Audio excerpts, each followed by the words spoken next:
the economics of China, and how, the economics of China's rise and the relations between the state and the market in the reform era. Then Lina Maria will make some comments on the presentation of Isabella. Isabella is a political economist working on China, global trade, and history of economics. She's an assistant professor of economics and the research leader for China of the Asian Political Economy program at the University of Massachusetts Amherst. Her first book, How China Escaped Shock Therapy, The Market Reform Debate, is the winner of the Joan Robinson Prize 2021 and has been recommended by the Financial Times. Isabella holds a PhD in economics from the New School for Social Research, New York, and a PhD in development studies from the University of Cambridge.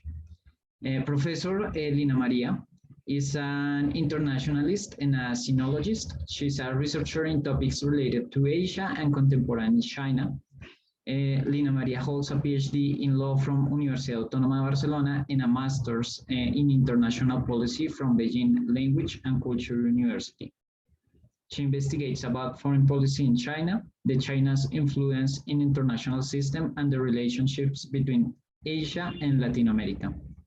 Nowadays, Professor Lina is a doctoral candidate in political science, public policies, and international relations in Universidad Autónoma de Barcelona. Welcome, Isabella, and welcome, Lina Maria, and thank you very much for accepting being here today with us and accepting this invitation. Thank you for this invitation. And well, I'm very glad to be here with Isabella, that I do believe that what she's going to present here is an amazing work. So it's an honor to be here with you, and thank you for opening this space for all of us. So we will follow the next structure for the event. Isabella, you will have between 45 minutes and an hour to make your presentation, and then Professor Lina will comment the results you presented to us. Finally, we will open the session for comments and questions. And if you're in the public and if you want to make your question in Spanish, please don't worry. We will receive your question in the chat, or even if you want to open your micro, and we will translate this question for our panelists. So welcome everybody, and please enjoy this presentation. Isabella, the floor is yours. Yeah, thank you so much for your kind introduction, and thank you so much for having me, and also my sincere thanks to Professor Lina for taking the time to comment on my presentation today.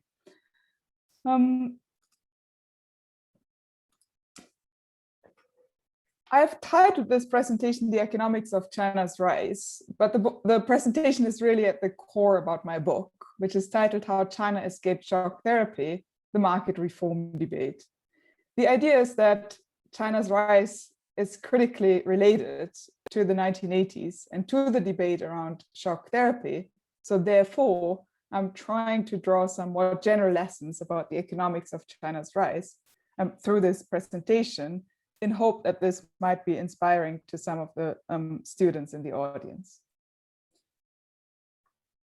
So why should we be looking at the 1980s if we are trying to understand China's rise, or if we are trying to understand the economics of China's market reforms? I think we can think of the 1980s as a crossroads in the global economy, and I will illustrate this in the next slide with some data. We can think of this as the beginning of China's economic convergence with the West. So China is rising in the sense that its economic weight in the global economy is starting to move towards that of Europe and the United States. But this increased weight of China in the global economy does not go along with a wholesale institutional assimilation.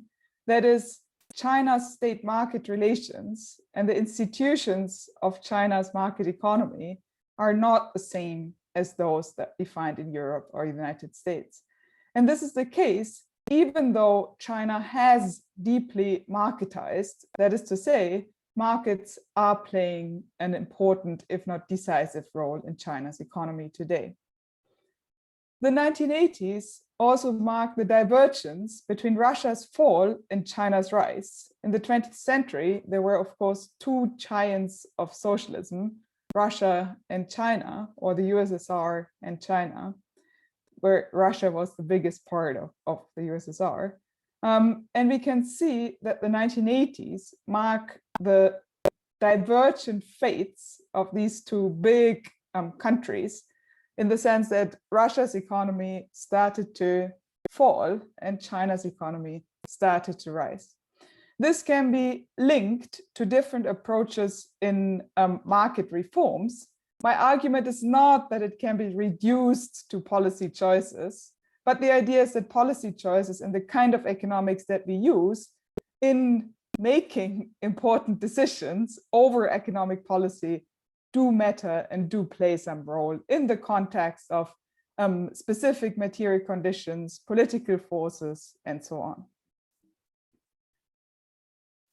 So if I say the 1980s is a crossroads in terms of the constellation in the global economy, we can take a very simple approach in trying to measure that, which is of course not perfect, but I think it does capture something about the changing weights in the global economy. So if we look at the shares of world GDP in percentage by regions or countries, we can see that from the early 19th century to 2008, the picture for China is one of fall and then rise, whereas for Russia or the USSR in this graph, it's one of rise and then fall. For the West, that is the USA and Western Europe, the picture is one of rise and then stagnation, or maybe a tendency of fall in terms of shares in GDP. And if we ask ourselves when these tendencies revert, then the 1980s is really an important crossroads. It's kind of the turning point in these long run developments. Sorry, somehow my slides, no, okay. Another way of looking at this, and I realize that this might be a bit complicated, I don't want to spend too much time on this, but just since this links to another strand of research that I've been doing, is to look at the economic complexity of economies. That is basically a way of capturing how complex the export baskets of economies are, where the idea is that if countries are competitive in exporting certain goods, then they are competitive in the global economy in producing these goods, which reveals something about the production structure of countries. In these two scatter plots, which draw on data that we have compiled with a number of co-authors in a project for rebuilding macroeconomics, we are plotting economic complexity, that is that measure that captures something about the composition of exports on the x-axis, and in 1897 to 1906, so this is the peak of the first globalization at the turn of the 20th century. And then we have mapped this on economic complexity in 1998 to 2007. And we can see that there's basically a very strong correlation in terms of where countries were in the global hierarchy of types of exports from the turn of the 20th century to the turn of the 21st century. And in this context, China is this country that is here circled in red, and it's kind of like a middle of the road type of case. It's somewhat above the best fitted line, but it's not like China is a tremendous outlier, but China is more or less in line with the development of other countries. This goes to say that by the turn of the 20th century, China had been going through decades of political difficulties. This is after the Opium Wars and so on. So it has been at that point going through considerable decline. But nevertheless, at the turn of the 20th century, China still had an incredibly complex economy. In the second graph, we are using this data for the turn of the 20th century, that is 1897 to 1906, to basically predict GDP in 1998 to 2007. So we are looking at to what is the correlation between economic complexity then and GDP at the peak of the current globalization. And we find that, in fact, there's a very astonishingly strong correlation between those two measures, but also that China, if we look at GDP in 1998 to 2007 and trying to predict this from the standpoint of the turn of the 20th century, we actually find that China is a downward defiant outlier. So in other words, from the standpoint of the early 20th century, we would have expected for China's GDP to be higher than it is today. All of this goes to say that China is still catching up and that China had enormous catch-up potential from the perspective of long-term structural tendencies, which is, of course, a very limited way of predicting development. But at the same time, these very strong correlations that I'm showing to you here suggest that these long-term structural conditions do seem to matter to some extent. So from that perspective, China was actually in a relatively good position compared to many other developing countries if we take such a long-term structuralist perspective. Okay, if we go back to the question of shock therapy and for the moment abstract from the fact that China had great catch-up potential, then shock therapy was the policy choice that underpinned the reform agenda in Russia in terms of its economics, not in terms of its politics. Shock therapy is composed of 4 specific elements, but it's also based on a notion where the basic idea is that marketization requires liberalization, that is to say, letting go of state control over the economy, whereas the state has to destroy the old system of planning in order to make space for the market to emerge spontaneously. Another dimension to the idea of shock therapy is that there's one unitary model of a market economy that can be transferred across the world. And in fact, it has been attempted to be implemented across the world in all sorts of different contexts, so that there's basically one idea of state-market relations that are based on the state being a bystander to the market, and that this model is compatible with all sorts of levels of development, cultural context, political context, and so on. Since the underpinning model is derived from the historical experience of Europe and the United States, from the perspective of the broad thinking that underpins the logic of shock therapy, there's also a sense where marketization is the same as westernization. So basically, as countries are becoming marketized, they are becoming market economies in the Western sense of the word. All these 3 elements that I've just mentioned, that is, marketization is equal to wholesale liberalization. Secondly, the creation of a market economy follows one unitary model. And thirdly, related to the second point, marketization ultimately amounts to westernization, do not apply to the Chinese case.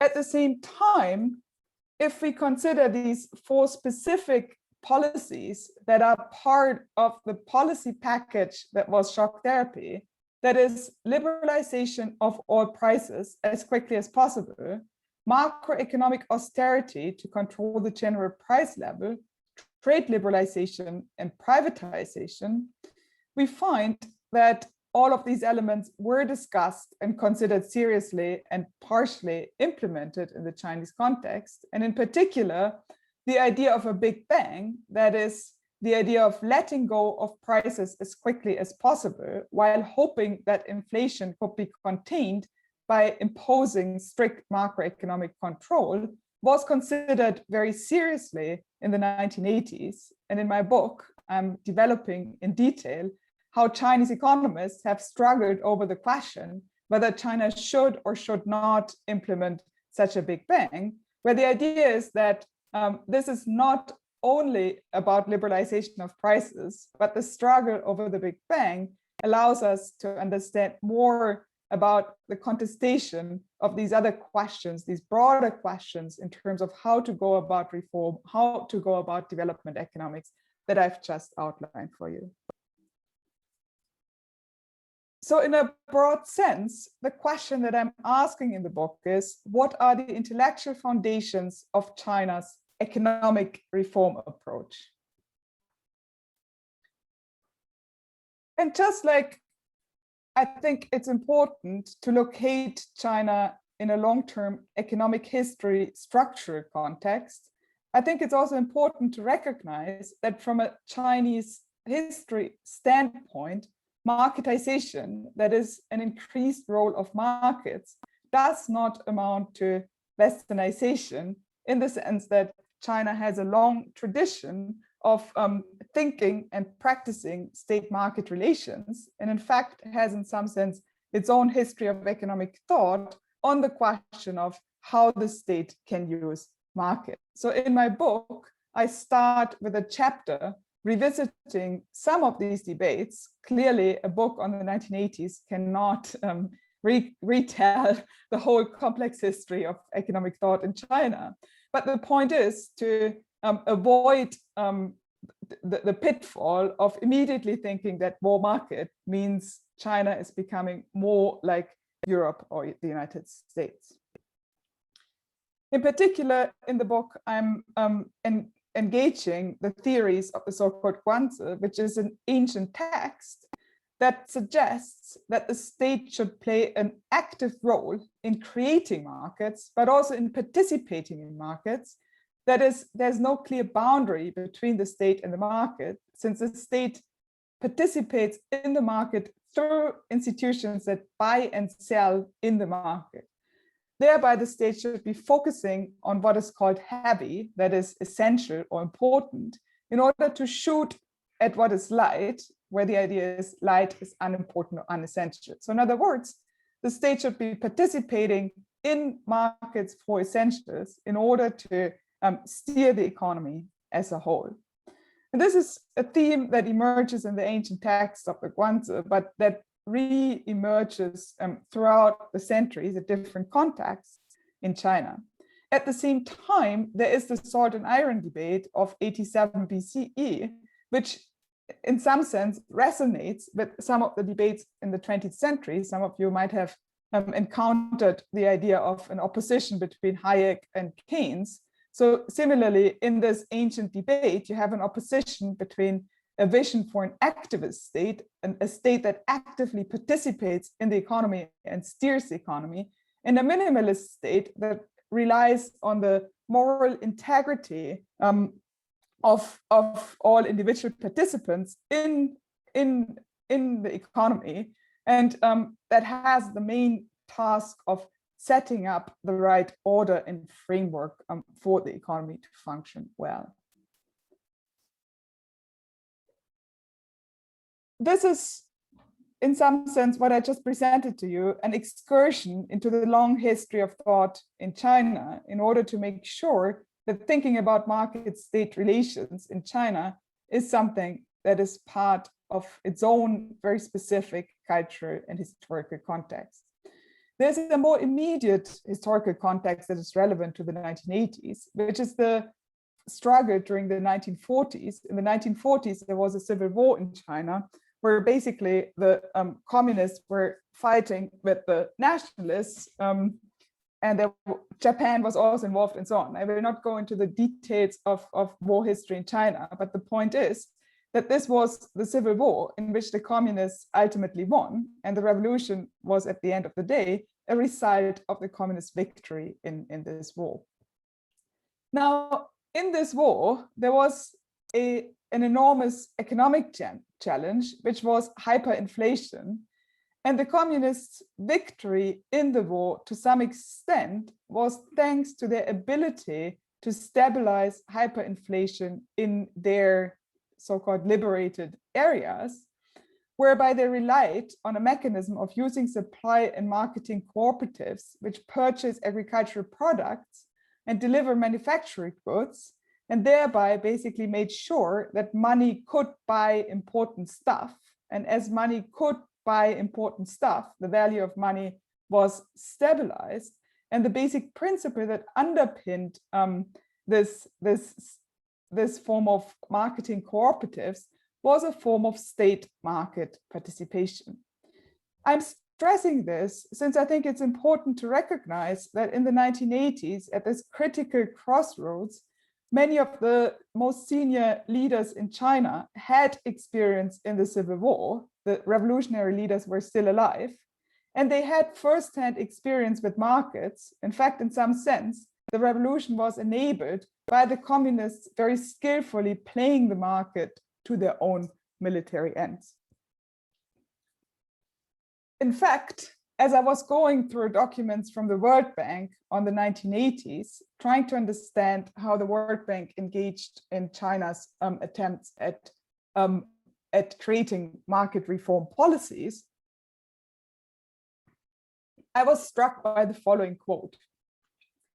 In the personal notes of a World Bank official who was in China in 1982, he noted after several days of conversations with Chinese counterparts, why do the Chinese answer to every question that they have to go back to the liberation period policies? So on the part of the economists and economic officials in China that were involved in reform policy making, there was a very conscious recognition that the experience of the 1940s and of economic warfare that followed this statecraft kind of logic of state market participation was critical in recreating markets in China. In fact, in 1950, so just after the revolution, Chen Yun, who is commonly thought of as one of the key architects of economic reforms in the early years after reform and opening up began, was saying, quote, rising prices are not good, falling prices too are not good for production. It is better to be groping for stones to cross the river more steadily. The second part of this quote, it is better to be groping for stones to cross the river more steadily, is commonly considered as one of the most important and famous slogans in summarizing China's reform approach or the economics of China's reform. And this very quote has been used by one of the key persons, Chen Yun, in the context of the attempts of overcoming hyperinflation that was achieved by the kind of mechanisms that I've tried to illustrate to you. In 1980, at the Central Work Conference, Chen Yun again invokes this same quote, and he says, admittedly, reform must rely on proper theory, economic statistics, and forecasts, but more important is to start with experiments at selected points and to draw lessons from experience at the right time. This is to be groping for stones to cross the river. In the beginning, steps must be small, walking slowly. And I think that this second quote of Chen Yun, in some sense, summarizes the kind of approach to economic policymaking that ultimately prevailed in the 1980s. So in contrast to the idea of one unitary model and liberalizing as quickly as possible, we have here the idea of the need to study the local conditions carefully, to combine theory and experience, and in fact to use experiments in the first place in order to understand how certain mechanisms play out in the local context, and then design policy in ways that is tailored to the local conditions, moving forward carefully and step by step. So this is not simply about the pace of reform, but it is also about the basic ways in which we think about how we can make economic policy. Can we start by drawing up one big model that will work in any kind of country? Or do we have to proceed by understanding the local conditions, conducting experiments, and then gradually develop a type of approach that is tailored to the specific local conditions?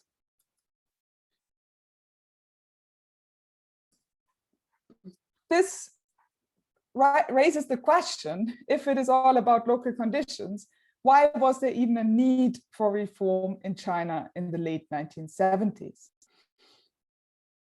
It is important to recognize that the revolution was, of course, about goals that were much bigger than simple economic development. Nevertheless, economic development was always part of the ambition.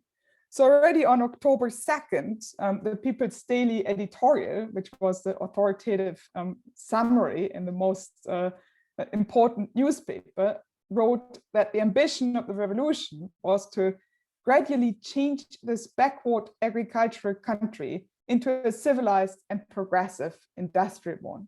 So the idea of moving from an agricultural economy to an industrial economy has been part of the ambition of the revolution.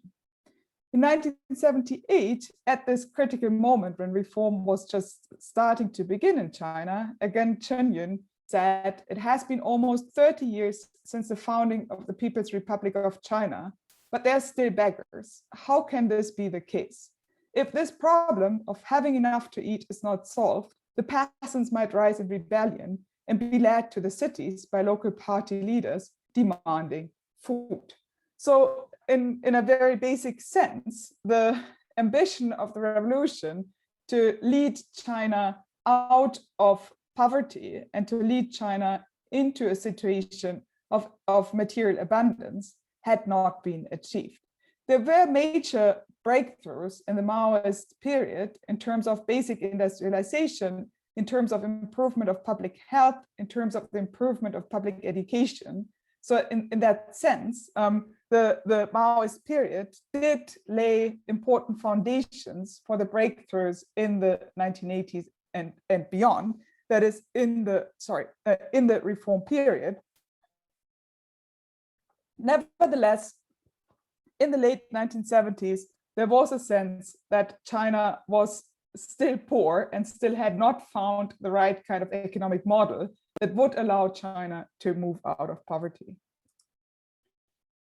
In the late 1970s, there was already early on a recognition that in the context of China's search for a new kind of economic model, markets should play a larger role. So already in 1979, Deng Xiaoping said, saying that the market is limited to capitalism is wrong. Why can't socialism practice market economics? But one of the most hotly debated questions was how to introduce market mechanisms into the kind of command economy that was inherited from the Maoist period.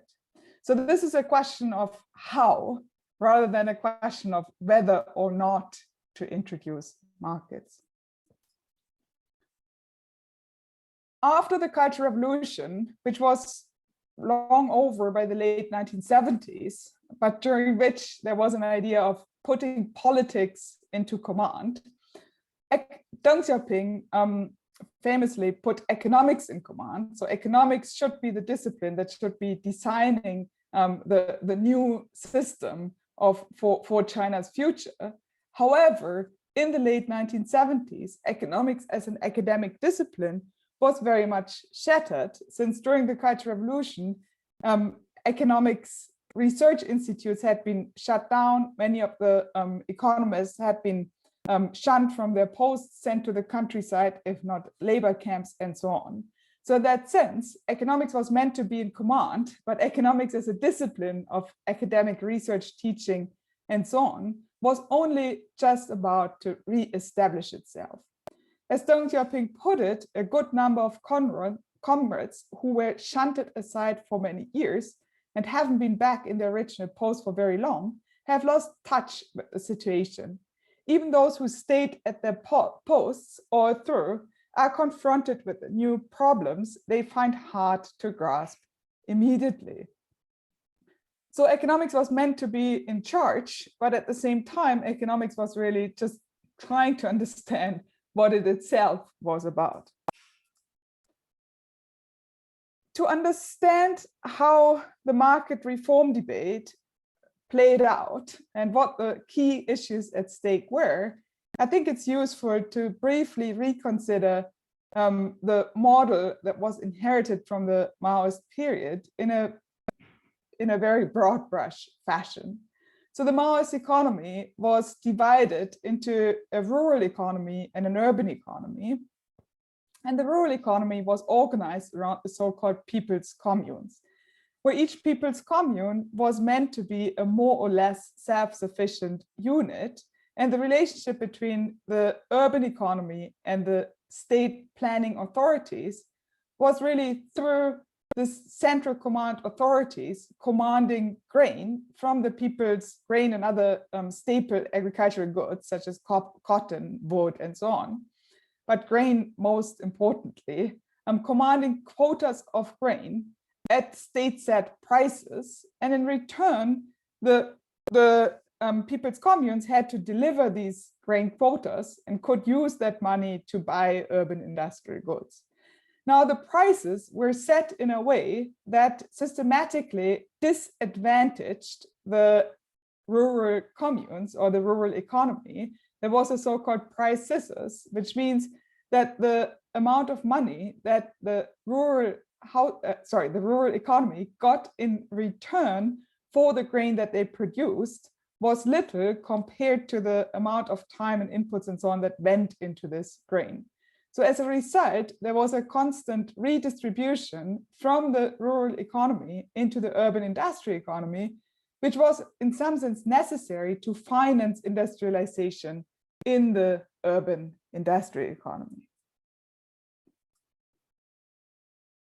While reforms were starting to take off in the late 70s and early 80s, and economics was still in the process of reinventing itself, the agricultural reforms started to be in full swing.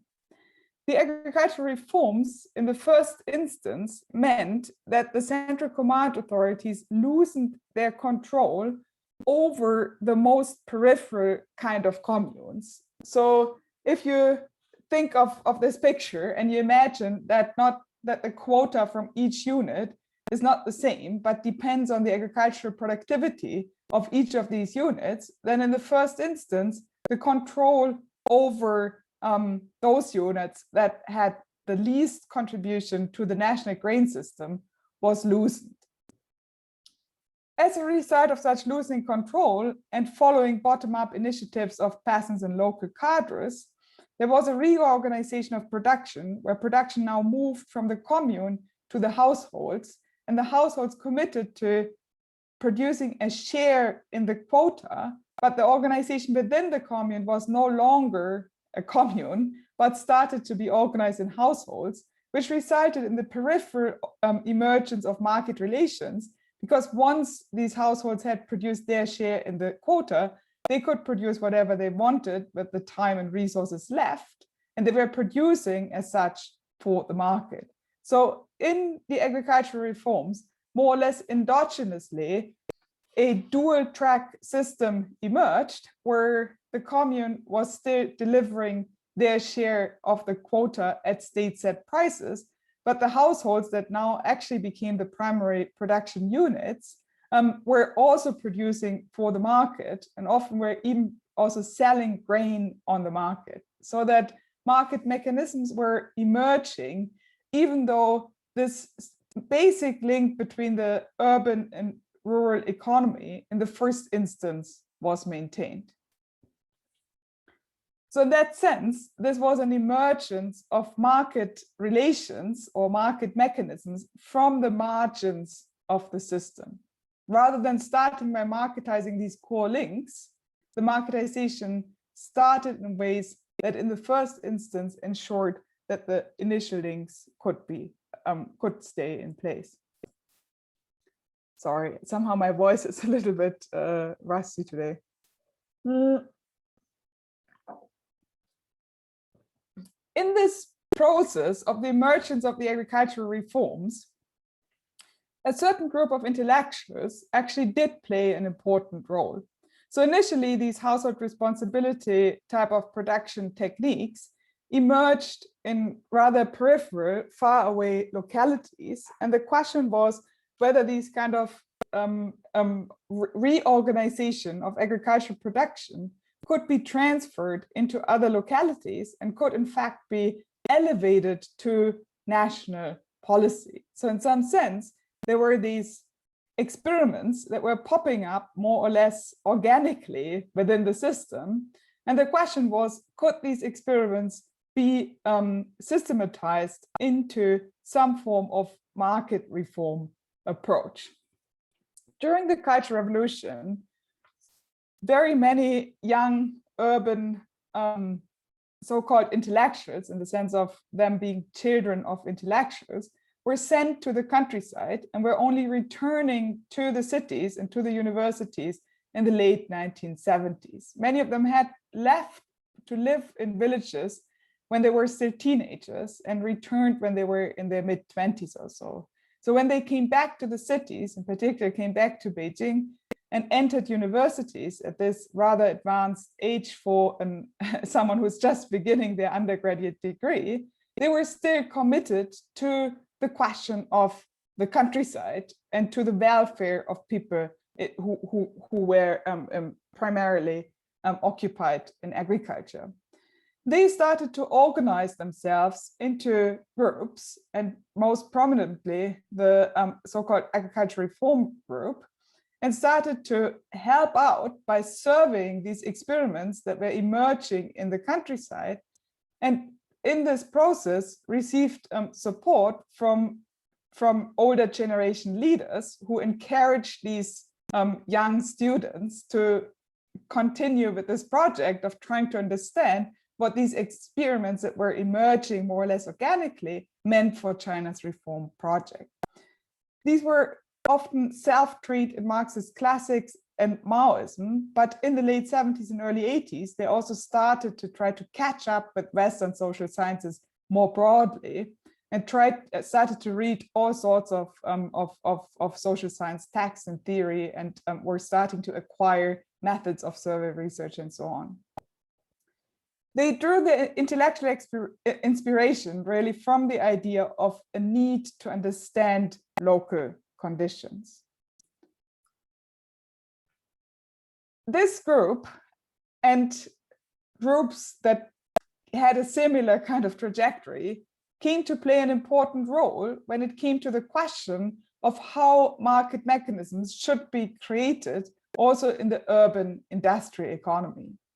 The urban industrial economy in Maoist China was, broadly speaking, copied from the Soviet model and structured around the idea of one big national workshop. This was an idea, it was never completely implemented, and there were at almost all times peripheral market relationships that prevailed and parts of the system that did not follow this model. But nevertheless, this was the basic model on which the economy had been designed. So this is an economy where you have central command authorities on different levels that command production units to produce certain outputs and assign certain inputs to these production units, which they need to produce those outputs. And in return for delivering the output, these production units get a price that is set by the planning authorities. So here prices are not the kind of prices that we are used to in market economies that are moving freely and that are influencing the decisions to produce and buy on the part of firms and consumers, but rather these prices had the function of redistributing resources within the system. Prices in upstream industries, such as industries that were producing raw materials and intermediate goods, were set at quote unquote artificially low in order to encourage more downstream industrial production. Whereas the prices of downstream consumer goods and so-called luxury goods, which at the time were things like bicycles, radios, and wristwatches, were set artificially high, such as to ensure that the state could extract revenue from the production of such downstream industries, so that that prices did not function in a way to incentivize individual production units, but were set up in a way to achieve such a redistribution across the whole system. I have already talked about this, the prices between urban and rural goods, which were also set up to achieve redistribution from the countryside to the urban industrial economy in order to basically finance the build-up of heavy industries. So if this is the starting point, the question was, how would you introduce market mechanisms into an economy that is more or less structured in this fashion? And what happened more or less endogenously was that as the agricultural reforms were starting to be in full swing, and as the control from the center over more downstream and inessential sectors was being loosened, the production units that had relatively low input requirements started to produce more than what they had been producing under the plan, catering in the first instance to the markets that were emerging, not least as a result of the agricultural reforms. As in the 1980s, the township and village enterprises started to flourish and an informal economy was emerging through that, the production units that were producing more upstream raw materials and intermediate goods were also starting to cater to this rural industrialization, but also as the more downstream consumer goods producers started to produce more than the assigned quota, there was of course also a demand pull type of dynamic from that part of the production chain for more inputs from more upstream industries. So a dual track price system emerged more or less endogenously in the first years of reform. But the big question that economists were battling was whether this kind of dual track system should be systematized, should be turned into national policy, should be encouraged and perfected, or whether this dual track system should be suppressed, abolished, and overcome. In this context, the 1984 so-called Morganshine Youth Conference played a critical role. This was a conference of young economists from across China who were meeting at Morganshine to discuss questions of reform. They had been selected by a competition of essays and as such were then distributed into groups that were all discussing different aspects of China's reform question. But it quickly became clear that the question of whether the dual track price system should prevail or not was the most important question that then most participants in the conference started to debate very hotly. And out of this conference, a proposal emerged that suggested that the dual track price system could be, in fact, a mechanism for China's market reforms and should not be suppressed, but should prevail and should be used as a form of marketization. In 1985, the dual track system did become national policy in China, and Zhao Ziyang, who was then premier and who played an absolutely critical role in the basic questions of how China should go about creating markets in the 1980s, summarized this dual track system to local cadres. He said that this would be composed of 4 elements: letting go of small commodities, so liberalization of non-essential downstream small commodities, reforming and adjusting the price management system for important commodities, but also fourthly, participating. That is, he said in his own words, after having enlivened prices by letting them go, the state had to participate in the market to regulate the prices, as in the first years after liberation. If we look back at this depiction of the dual track price system, then on the surface, we just see the emergence of market at the margins of the planned system. But at the same time, we can see that as these blue, what I've depicted here in blue, as these markets are growing, the units, there will be private actors and there will be different kinds of producers emerging. But since the plan continues to operate, the state also participates in the market. And the market is in that sense not something that is completely separate from the plan, but the ways in which the plan is structured has implications for the market. Okay, on the other hand, so all that I have said so far is basically the intellectual foundations of the kind of dual track system that emerged in China and that ultimately prevailed. But at the same time, an alternative logic of market reforms was emerging in China. And in some sense, these two logics have competed, not only in the 80s, but to some extent, even until today. And on some level, the actual reforms in China, I think, can be also seen as a result of these struggles between these different camps over the right approach of how to reform. So this other camp emerged more or less from the re-established economics discipline, which was composed of middle-aged established intellectuals and also senior economists, as well as young academics and scientists. They often, the middle-aged established economists often had a background in orthodox socialist training. That is, they in the 50s and 60s were amongst the first to study Soviet economics, and then in the 1980s they were the first to study so-called modern economics in the United States and England.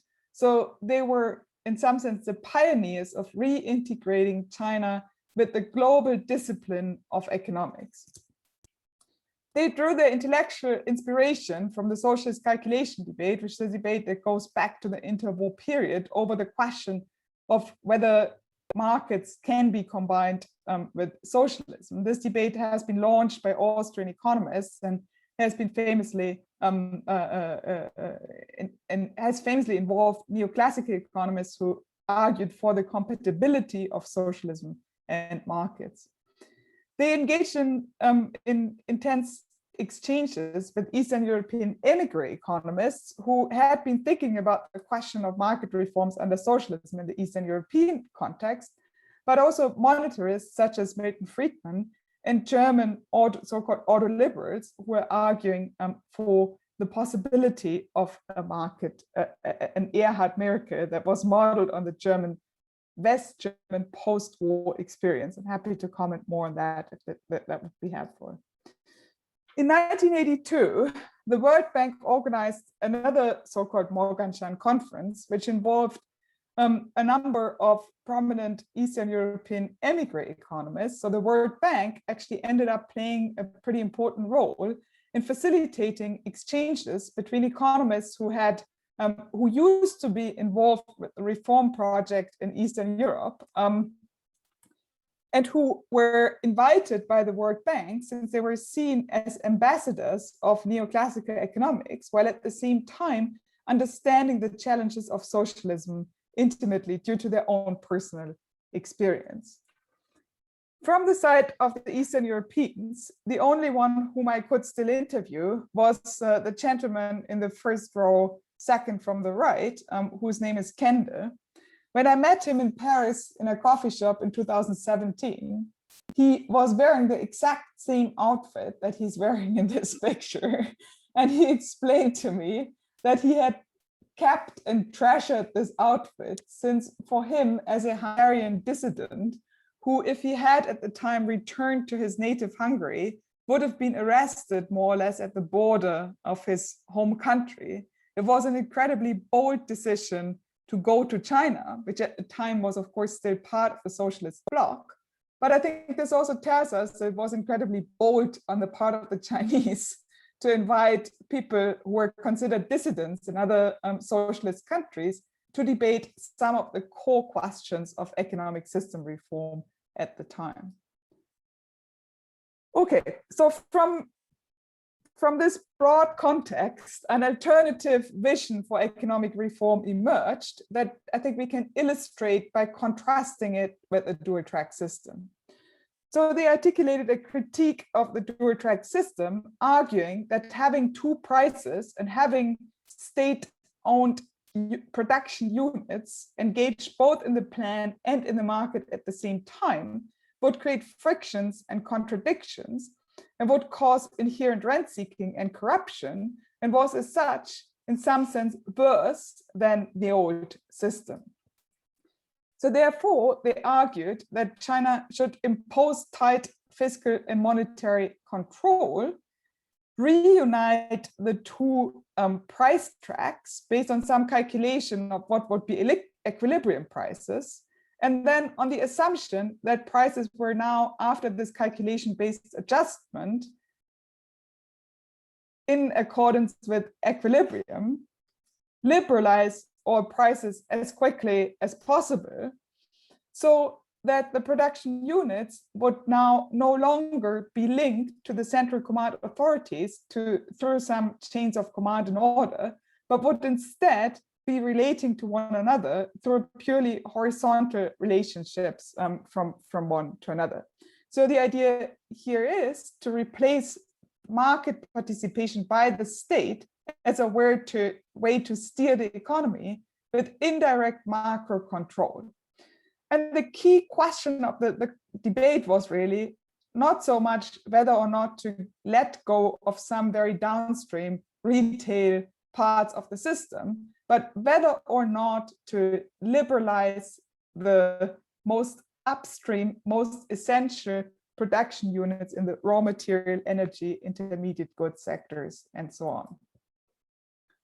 Those who were defending the dual track system were arguing that since these production units were not actually enterprises, but were part of a planning system that was set up to function like one national workshop, they would not react to price signals in the ways in which we would be assuming if we simply assume that any kind of production unit, whether capitalist or socialist, is the same. But instead, since they were still publicly owned and they did not have a budget constraint, they would hand down price increases that would inevitably occur, since remember, some of the most upstream goods were artificially low in price by design under the planned economy. So these prices would be shooting up. And instead of this upshooting of prices somehow adjusting the industrial structure of China's economy, the argument went that the more downstream production units would simply hand down these price increases, which eventually in the selling would result in an upward spiral in wages and prices, so that the result would be hyperinflation and chaos rather than some sort of an ideal market economy. On a deeper level, I think that this critique basically means that markets cannot be created simply by liberalizing, simply by letting go, but that instead the state has to play an active role in shaping market creation and in shaping institutions in ways that work under the local conditions. In 1986 and 1988, China came close to implementing a Big Bang, but ultimately abstained. Happy to comment more on the precise historical events. You can also read them in my book. People have called this a thriller, since it is really quite dramatic, but I won't go into the details here, since this is an economics conference. I've tried to focus more on the logic rather than the historical details. So let me just jump ahead. And in fact, for the purposes of this presentation, jump over the whole historical discussion, which I'm, as I say, happy to comment on in the Q&A, and just summarize the two competing logics, the two kinds of economics that I think underpin the market reform debate. On the part of the Big Bang logic, it's I think a logic of comparative statics, as it is familiar to anyone who has taken some basic neoclassical economics course. It's based on the idea that one can start from a stylized model of the old system and theoretically derive a target model, which is such a unitary model of how markets should be working anywhere in the world. and use shock therapy as a form to transition from one static arrangement to another static arrangement. Thereby, the target is to complete market reforms by destroying the plan, that is, by making space for the markets to emerge spontaneously, where these markets should be as complete as possible.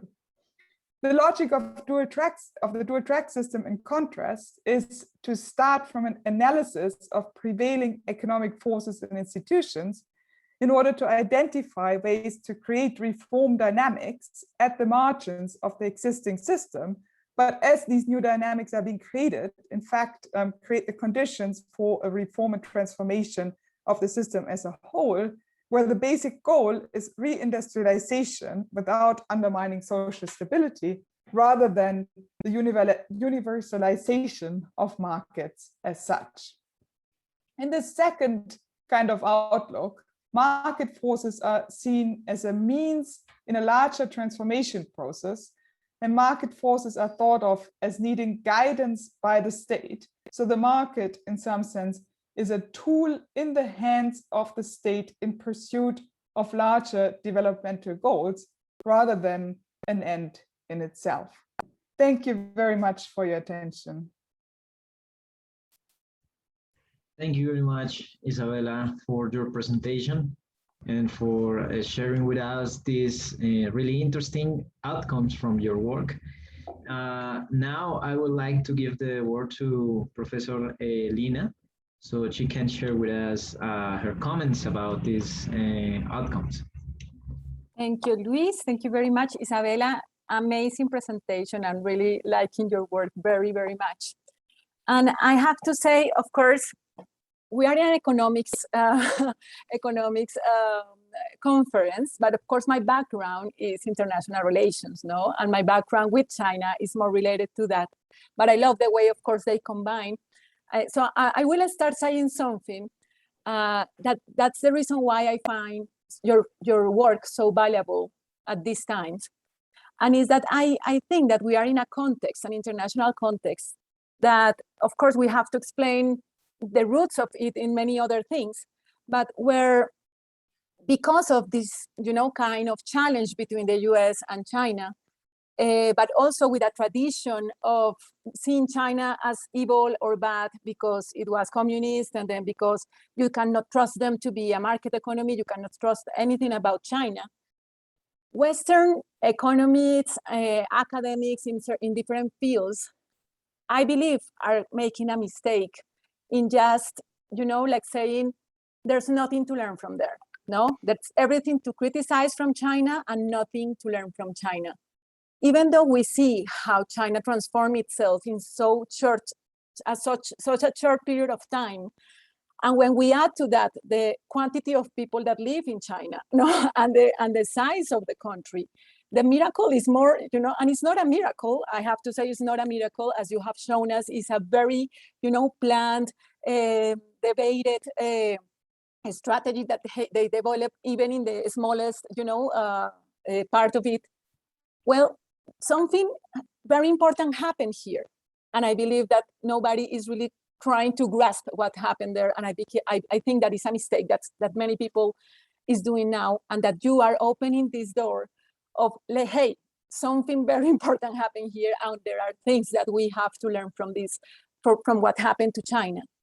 And maybe we can also later, not now, discuss about these ideas that people have, or maybe having a Beijing consensus and these kind of things.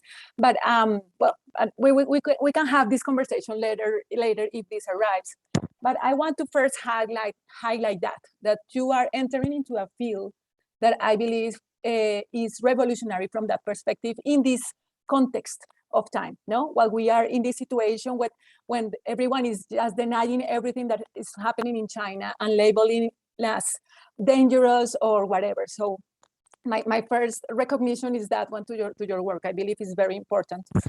On the second hand, I want to highlight, of course, I have reviewed these topics from other perspectives, no? For example, going more to the speeches, no, that were made during those times in order to explain to the people what China was doing in this transformation, no? So one of the things that you could see is that during the Mao era, no, and that was kind of behind what happened with Mao, and that was kind of behind the criticism that Deng was doing later, is like the extra focus on ideology rather than practicity, no? Like they were focused on what is communist, no, and what is not communist to do. No, and of course, inspired by the Soviet Union ideas and etc.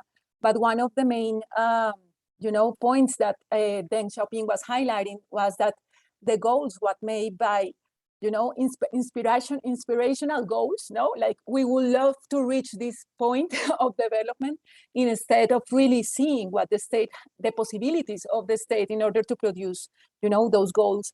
And that's some things that were highlighted as the reasons why there's the big step forward, the big leap forward, failed in China during that time.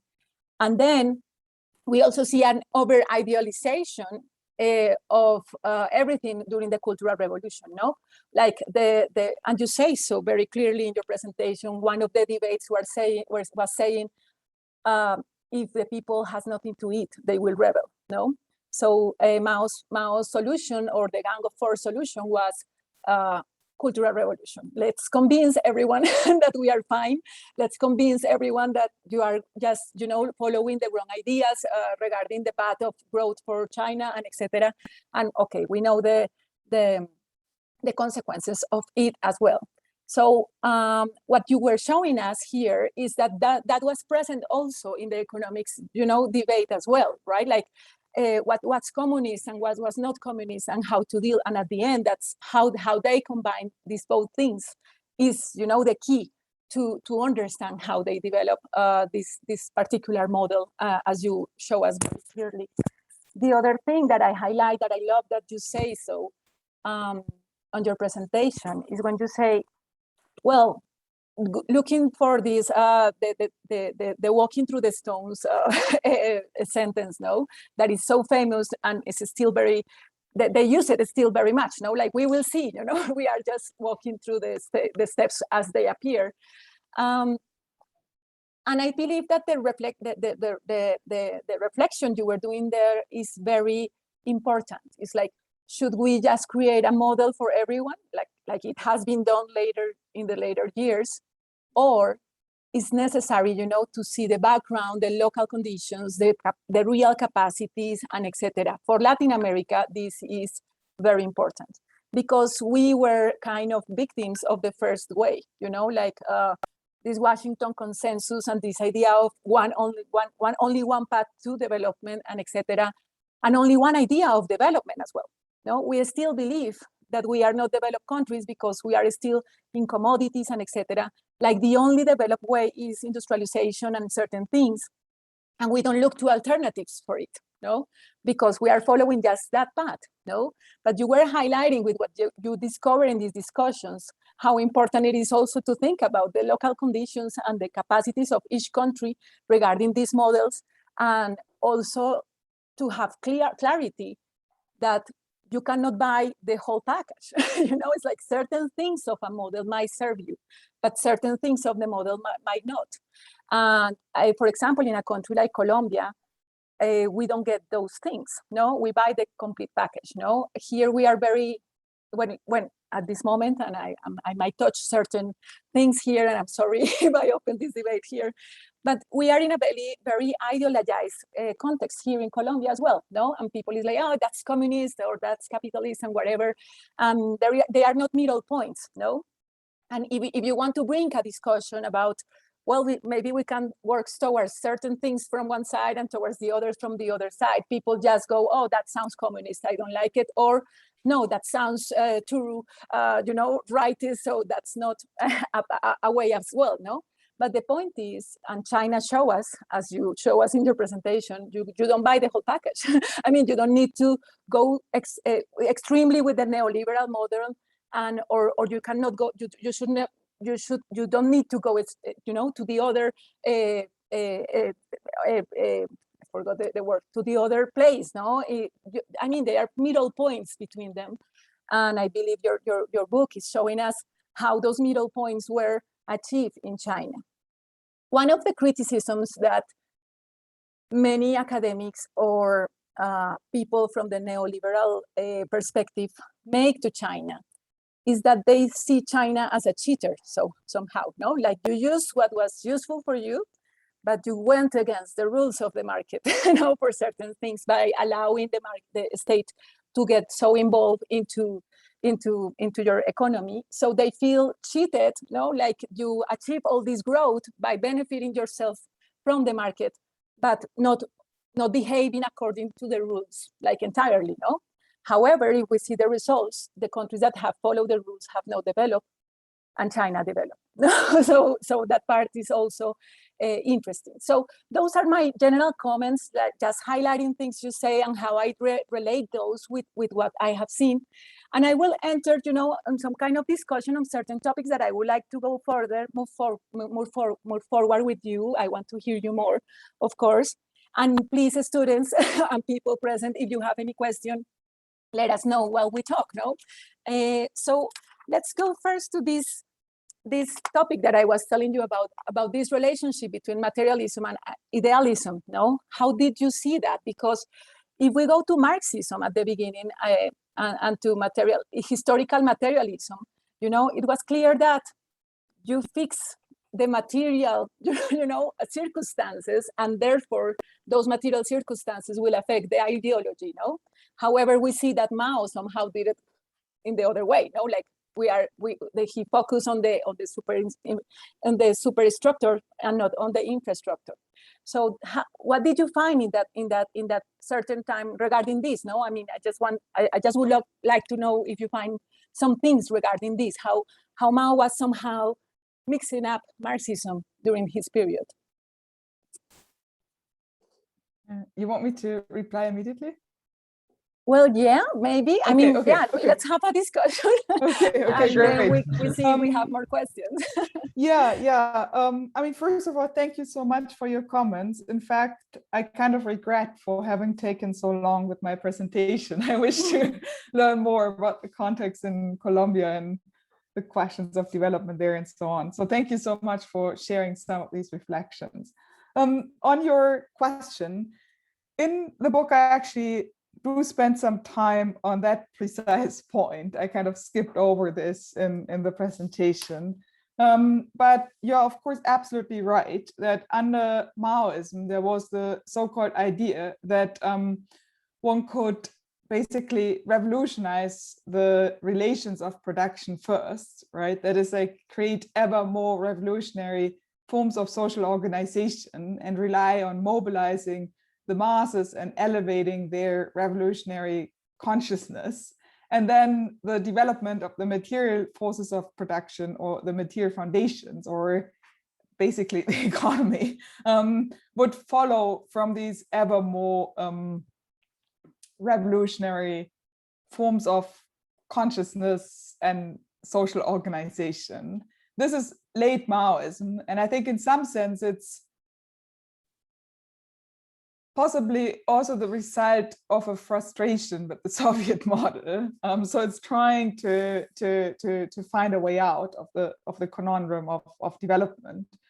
In the late 70s, the whole attempt to overcome the ideology of the Cultural Revolution in many ways starts with a return of more orthodox forms of historical materialism. So there's a very explicit kind of debate in the late 70s where people are arguing that Mao and late Maoism and the adherents of the Cultural Revolution were wrong when they thought that you could escape the kind of statist course of development of the forces of production, but that instead China had over revolutionized the social relations of production and therefore had created a dissonance between these ever more revolutionary kind of forms of organization, such as the People's Commune, such as very centralized public ownership and so on.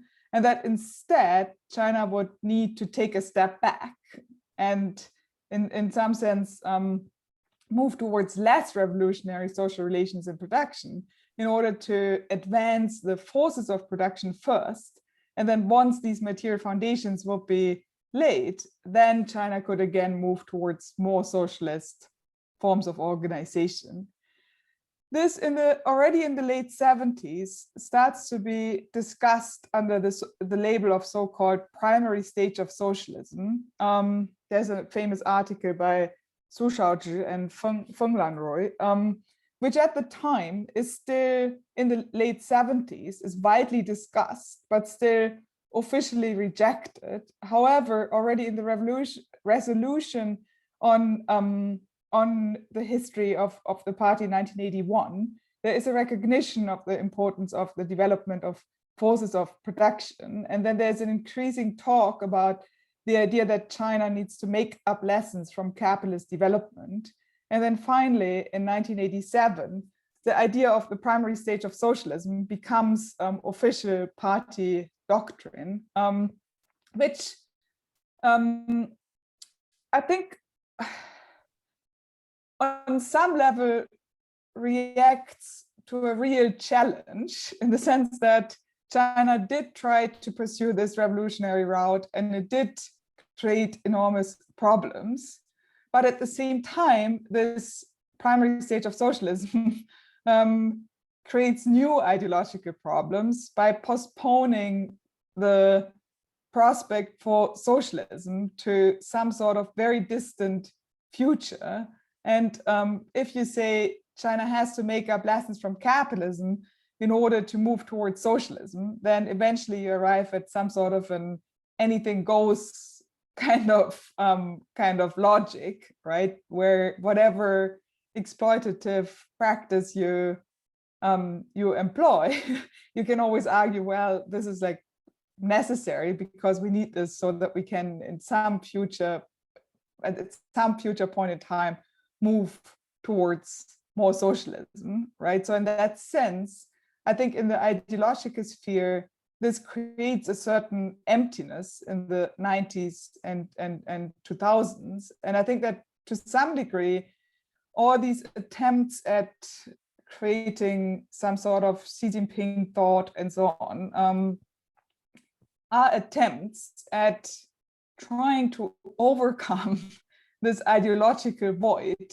that has been created by, on the one hand, continuing to adhere to socialism, but on the other hand, postponing it to some pretty far away future where then it's not so clear anymore what the guiding ideology in the presence is. So I think one way of looking at these very wide-ranging attempts at ideological revitalization of some form in the recent years is from the perspective of this historical context.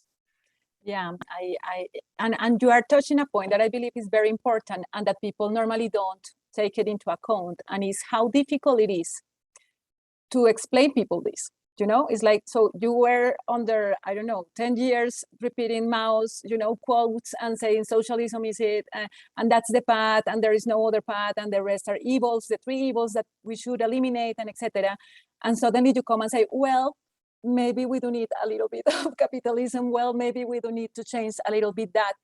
And you could see that in other areas, like, for example, in art or in cinema or etc., how the people was feeling in this like limbo, like this state of what are we? No, some of them took it from the point of let's then think about China, what we want to build of China, and let's find, do we want democracy, or do we want this, or what kind of status we would like to come. Others took it from the part of I am just going to obey it and don't think about it. Others took it from the part of I don't know who I am or what I'm supposed to be, and that had extreme shock on Tiananmen events, of course, no, because it was this growing idea of we can change the country now. We are all giving the entrance of new ideas, and then Tiananmen Square situation comes and stop that down. And that takes to a 90s where many intellectuals and artists and etc. left China but others enter in a stage of kind of depression, you know, like, oh, I thought that this was going to happen, and now I don't know what is happening, no? So you are showing us a little bit of that, no? Like, people doesn't understand that we are talking about, I believe, really resilient people, you know, when we talk about China and Chinese. No, it's like huge transformations required for very resilient people and adaptable people that somehow was coherent or united. Maybe we can explain that with Confucianism. Maybe we can explain that with other social, you know, values that were in China. However, it's something that we need to see that it also happened in that way. No, that these Chinese people really adapt to these changes so well that was the only way China could achieve what they achieved. In fact, Xi Jinping, in his speech on the 100 years of the Communist Party, says so. No, he said, what China did was thanks to the people. No, see, it was like a recognition of, yes, somehow the state was guiding, but the people adapted or understood or try or, you know, somehow adapt to the situation. So I believe that is important, no, that you are showing that vacuum from that limbo from that perspective, but also we saw that very clearly in the social movements that occur in China during the 80s and 90s as well. So let's talk about another topic, since we don't have questions yet from the students. So let's move forward a little bit. And well, and it was, I will, if you can, I mean, this is, I would like to understand this better from my, you know, not economist background. And it's like, I remember reading, you know, this Iron Bowl calamity in the public enterprises, no, like, you will not fire nobody because that was not communist. You will give them health and everything, even though there was no money to do that, because that was the communist thing to do. And then, so that's why they called it the Iron Bowl, because it never broke. No, like, you could do something or nothing and you will have a job anyway. So what can you tell us about that change from this perspective of Iron Bowl to competitiveness and efficiency? How was that change within the public companies? Yeah, that's a great question. So in the 80s, there are first discussions around privatization, and there are also like some very small scale experiments, or at least attempts in that direction. But it's still minor in the sense that it's not the main agenda of reform in the 80s.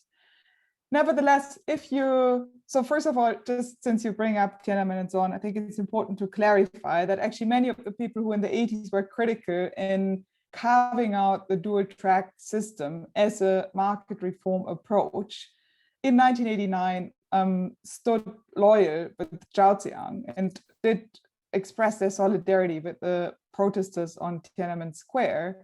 And as a result of that, were actually basically politically ousted. Many of them were exiled, some of them were imprisoned, but most of them, not all of them, some of them managed to wiggle through, but many of them were basically lost their political ground. That being said, interestingly, in the early 90s, when reform is being restarted, there are some rather radical initiatives towards marketization, but at the same time, this dual track system and this specific mode of state-controlled marketization had also already taken on a certain dynamic of its own that in some sense prevailed over those who initially helped to research and systematize and defend this kind of reform approach. Now, if you think about these production units as I've sketched them, right, and you think about them as becoming more and more market oriented and more oriented towards producing profits, then this creates a contradiction with the idea of the iron rice bowl, right? Either you have a socialist production unit that has the welfare of its members as a primary goal, or you have a unit that becomes more and more like a market-oriented enterprise, which has efficiency and profits and so on as its goal. So as the marketization was becoming initially under some form of dual track, and even once the prices themselves were more or less merged, still often under state ownership. But nevertheless, as marketization was becoming more and more intense, these two logics became, the contradiction between became more and more intense. So in the late 90s, you then get this reform of the so-called grasping the big and letting go of the small, which is part of a new paradigm of reform. But at the same time, I think if you think about the reforms in the 80s in the ways in which I've tried to illustrate, it kind of follows logically that you keep tightest control over the most essential parts, and that eventually you let go of the less essential parts. And grasping the big and letting go of the small is basically that logic. Now, letting go of the small did involve very wide ranging privatization and often very harsh kind of social conditions for people who previously had enjoyed the so-called iron rice bowl. And this is happening in a context where marketization is very far advanced. And as a result of this marketization, a lot of the social welfare provisioning that would have happened in the production units, such as childcare, healthcare, education, canteens, and so on, right, was becoming more and more eroded, or in fact abolished after privatization, whereas the kind of institutions of social welfare that are familiar to us from more traditional market economies had not yet been created, right, or were at least still lagging behind, so that you actually got a situation that was quite harsh socially, and that did create enormous social tensions.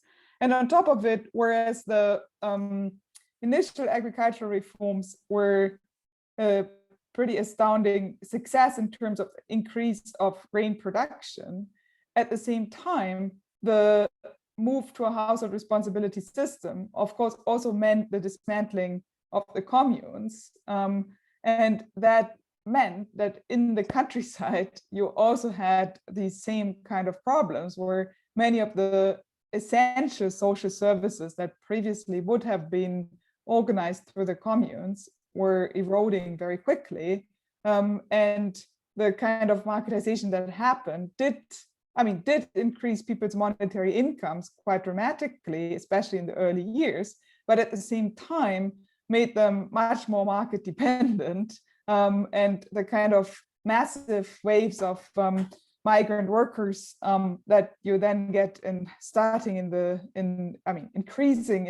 90s, and then like really becoming part of China's economic system in a sense in the 2000s, is in some sense an expression of how the agricultural reforms might also not have been a full-fledged success, right? Because 250, 300 million people are leaving the villages and are working under the most precarious conditions in the factories of the cities, right? So in that sense, it did fuel China's export-oriented, it did fuel the export-oriented part of China's model, which I don't think the model can be reduced to, but which was one element of it.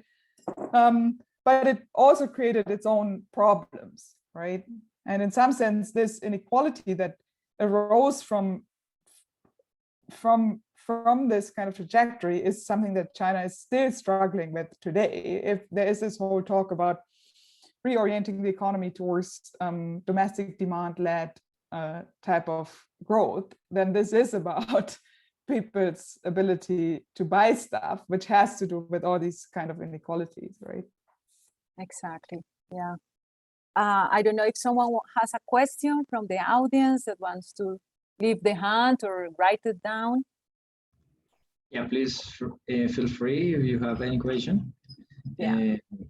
So I see that Colin is asking something. So I can read this question, Colin, or if you want to, you can open your micro and make it as you prefer. I'm happy to read it myself, yes. So, thank you so much, Professor Weber, the very interesting presentation, a lot of very interesting research. I haven't studied China myself for a little while, although I do actually work in the region, but not in China anymore.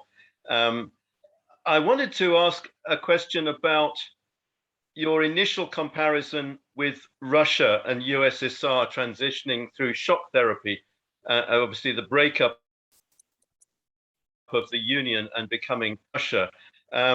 Russia has a very large, I think I'm right in saying, a very large tradables commodities sector. And as part of the shock therapy, there was basically then a lot of asset grabbing, which resulted in the oligarchy that we now see. And that's not the case, I believe, with China, where, as you just were discussing, you have the labor migration, but they don't have their own resources. They're actually importers of many natural resources for the industrial sector. And I wonder whether you think that is important in the trajectory that was open, that was possible for China, or was it more an institutional question that because of the culture of the party and the controls that you've described and these debates amongst the experts, and then obviously the government officials themselves implementing the choice, was it an institutional thing that they just haven't ended up with an oligarchy in the Russian way because they haven't got the opportunity? Or perhaps they have, but I leave you to say what you think about that. Thank you. Thank you. Yeah, I mean, yes, of course, China and Russia are very different in the 1980s in so many ways. Starting from the resource endowments, starting from the number of people living in the countryside, the level of urbanization, and so on. So of course, there's a huge difference. I do think that the dual track system had the advantage of creating very strong stakeholders for this kind of reform approach, since the official nomenclature was benefiting, the elites were benefiting initially quite enormously, especially the ones that were located in production, not so much the intellectual elites, who were in fact finding themselves in some situations where the person who had started selling eggs in the street was making more money than the professor. But in terms of those elites that were located in production, the dual track price system and the dual track system more broadly did create corruption, but it also created strong stakeholders in that kind of approach.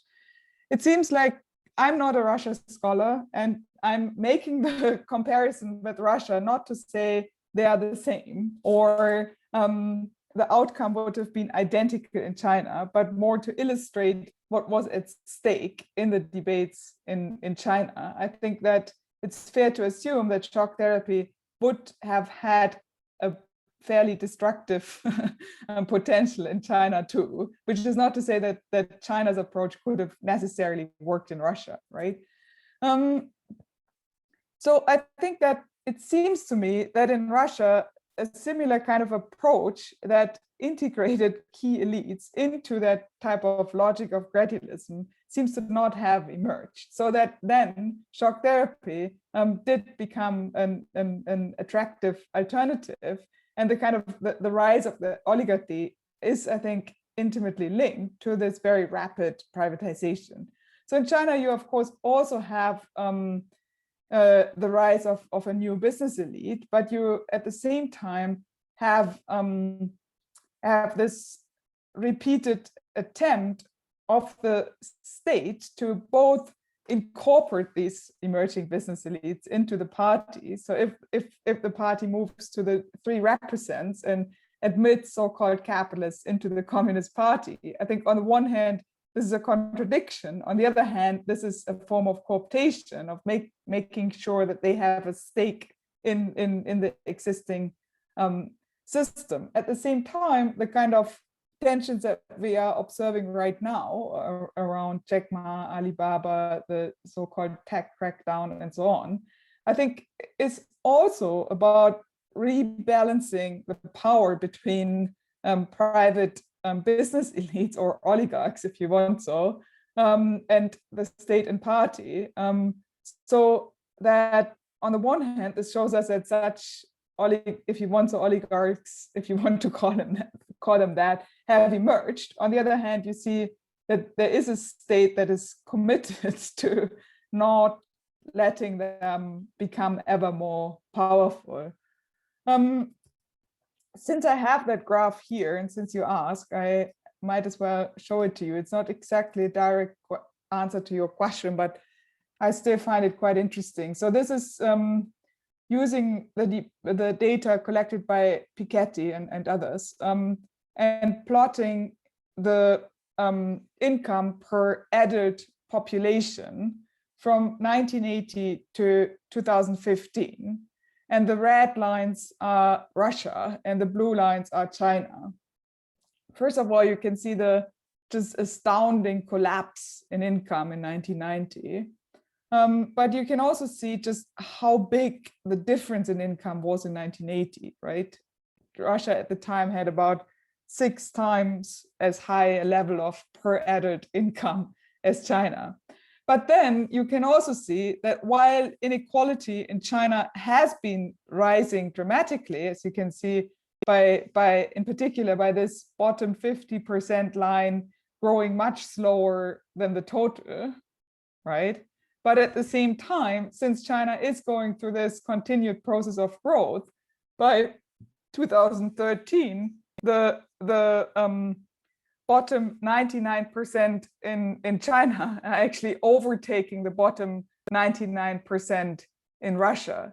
So I think this goes to say that, yes, eventually Russia did get back on a path of pretty rapid growth in the late 1990s, but the enormous loss that occurred in the early 1990s did just change the trajectory so dramatically that China eventually could literally catch up with Russia, which from the perspective of 1980, when in fact China's GDP per capita, for what it's worth, was less than that of Sudan or Haiti, compared to Russia, which at the time was, of course, a highly industrialized economy that had very severe problems, but it was still in some sense a developed country, and China was a developing country, right? So this is just a snapshot of the evolution of income levels and distribution in the two countries. Thank you very much, Isabella, for your presentation. And thank you very much, Colin, for your question. This is a really interesting topic, and we are very, very glad of having you here. And I want to thank you for accepting this invitation from our journal. I want to thank Professor Lina for accepting our invitation to comment this amazing presentation, and for her amazing comments, because it was really, really nice. So I want to know if any of you have any final comment. And yeah, because we already run out the time, but I'll be happy to hear you. Just to thank you for the invitation and your great comments and questions. I would like to say something first. We are very grateful of having you both here, and for having all these guests. I would like to highlight 2 points of your presentation, and one, it was pointed out by Lina. It is incredible how you showed how the China's economy adapted the public policy and designed the reform, taking into account the context and institutions that they already had. It is important for us as future professionals and probably policymakers, because there are other forms, as Lina said, and mechanisms to design and implement projects, policies, and reforms. With this presentation, we can have a greater scope of ideas in order to do this.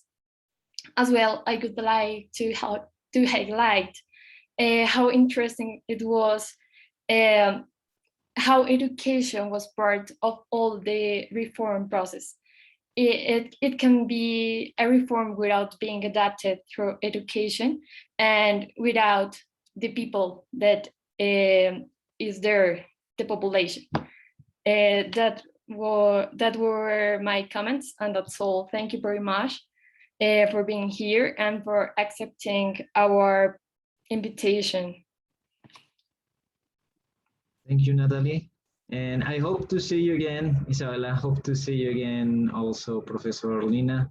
And thank you all for your assistance to this event and for your questions and everything. So I hope also to see all you in the coming presentation from our Congress, and we will send in some information about it in the future. So thank you very much and take care of yourself.